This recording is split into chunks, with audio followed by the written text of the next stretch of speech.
Miércoles de la tercera semana de Adviento. Lectura del Santo Evangelio según San Lucas. En aquel tiempo, Juan, llamando a 2 de sus discípulos, los envió al Señor diciendo: ¿Eres tú el que ha de venir o tenemos que esperar a otro? Los hombres se presentaron ante él y le dijeron: Juan el Bautista nos ha mandado a ti para decirte: ¿eres tú el que ha de venir o tenemos que esperar a otro? En aquella hora Jesús curó a muchos de enfermedades, achaques y malos espíritus, y a muchos ciegos les otorgó la vista. Y respondiendo les dijo: Id y anunciad a Juan lo que habéis visto y oído. Los ciegos ven, los cojos andan, los leprosos quedan limpios y los sordos oyen. Los muertos resucitan, los pobres son evangelizados. Y bienaventurado el que no se escandalice de mí. Palabra del Señor. ¿Qué nos dice hoy la palabra de Dios? Comienza con la lectura de Isaías, capítulo 45, donde el Señor dice: Yo soy el Señor y no hay otro, ante quien se dobla toda rodilla. Y ese pasaje contiene además el canto: Cielo, destilen desde lo alto la justicia. Así aparece en el leccionario que consulto, pero que merece otras traducciones mejores.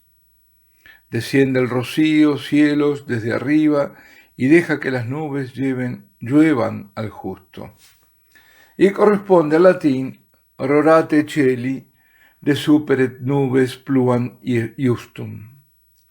Quizás algunos de vosotros habrán oído estas primeras palabras latinas: Rorate celi, gotead, destilad cielos, pues eran típicas del Adviento las misas Rorate o Rorate celi, misas de Santa María, que comenzaban con la antífona tomada justamente de Isaías, que es Isaías 45, versículo 8. La particularidad de estas misas es que son, y ahora hablo en presente, porque todavía se celebran, donde estoy ahora así lo hacen todos los días de Adviento. Digo que la particularidad es que la misa es celebrada justo al amanecer, porque Adviento es tiempo de espera de aquel que es la luz y que vino a dispersar las tinieblas. Se celebra con el templo a oscuras. Las únicas luces son las de las velas en el altar y las candelas de los fieles que tienen en sus manos y que representa la luz que han recibido por el bautismo, la luz de Cristo. La hora es tal que al final de la misa se empieza a ver el sol, es el alba o el amanecer del nuevo día. Recordando esas misas en Alemania, bueno, aquí las celebran a las 6, ya es oscuro de la mañana, ¿no? Y recordando esas misas en Alemania, decía el entonces cardenal Ratzinger que la espera gozosa de la Navidad daba a aquellos días melancólicos un sello muy especial. Sería muy auspiciable, esto lo digo yo, volver a estas misas. Quizás se vuelva en la clandestinidad. Se celebrarían con el formulario común de Santa María Virgen propio del Adviento, y se usarían vestiduras blancas. Bueno, esto es un poco de liturgia y de preciosas tradiciones que no debemos perder, y todo esto creo que viene bien. Y a propósito de liturgia, o sea de culto, clarísima, pero muy clara es la palabra de Dios en este pasaje de Isaías. Es Dios quien recuerda que Él es Dios, que no hay otro Dios fuera de Él, ante quien toda rodilla se doblará. Palabras que en otro tiempo osaría decir eran superfluas. Dios es Dios y no hay otro, y porque es Dios debemos arrodillarnos en gesto de oración ante su presencia, que es la eucarística, y punto, no hay que discutir. Es decir, sería superfluo hablar de esto. Pues, desde hace tiempo han venido quitando reclinatorios, ya son años y años, y en los bancos donde arrodillarse, no hay donde arrodillarse. ¿En cuántos templos? Han reformado y lo primero que se han preocupado es que no se pueda arrodillar la gente. Desde los años 70 se derribaron balaustradas, incluso preciosas balaustradas. Se ha impuesto el gesto vulgar, irreverente y profano de comulgar en la mano y de pie. Y se llega a hacer levantarse a quien devote y respetuosamente quiere cumplir con el gesto de adoración al comulgar y por eso se arrodilla. ¿Por qué? ¿Por qué pasa todo esto? Porque lo superfluo ahora es la adoración. La adoración se ha vuelto superflua en esta falsa iglesia. Esta falsa iglesia que le niega a Dios todo gesto de adoración, de respeto, de reverencia. Esta es la marca de la falsa iglesia.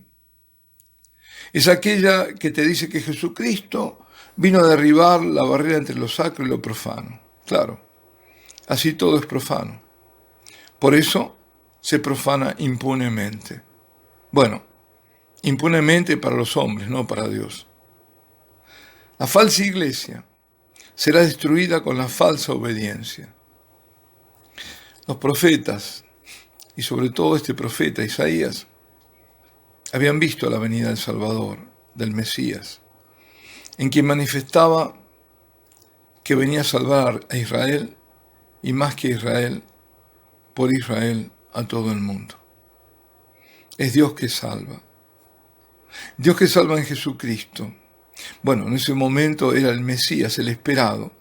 Y decía que habrían señales, ciegos que verían, cojos que saltarían, paralíticos que caminarían, sordos que oirían, mudos que hablarían, leprosos que serían limpiados de la lepra, muertos que resucitarían. Pues todo eso ocurre con Jesús. Y es lo que le dice el Señor a los enviados. Con Jesús y con ningún otro, ni antes ni después. Bueno, si fue después y que hubo resurrecciones de muertos, fue por Jesús y en el nombre de Jesús. Y el Señor le da entonces esas señales a los discípulos del Bautista, que los enviaba a preguntar si era él el Mesías o debían esperar a otro. Y él agregaba además que los pobres son evangelizados. Es decir, les daba todas las señales como para decir, y que nadie se escandalice, soy yo, aunque tengan otra idea del Mesías, soy yo. Digo, que agregaba, los pobres son evangelizados.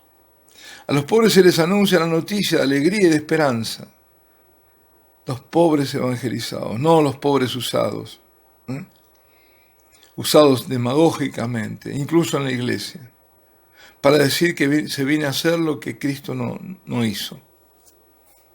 A los pobres se les anuncia la noticia de la salvación, la alegría de que Dios está con ellos y de esperanza. Signos los hubo, signos los hay. Habían preanunciado una mutación del virus, que le daría mayor poder de contagio. Había sido preanunciado. Parece que, como tienen el programa, saben lo que va a ocurrir. Ahora ya lo anuncian desde Londres. Todos estos, queridos amigos, hermanos, son signos. El mal da también sus señales, pero no tenemos que temer. Una vez más, insisto, nuestro refugio nos lo ha dado el Señor, en el corazón inmaculado de su Madre.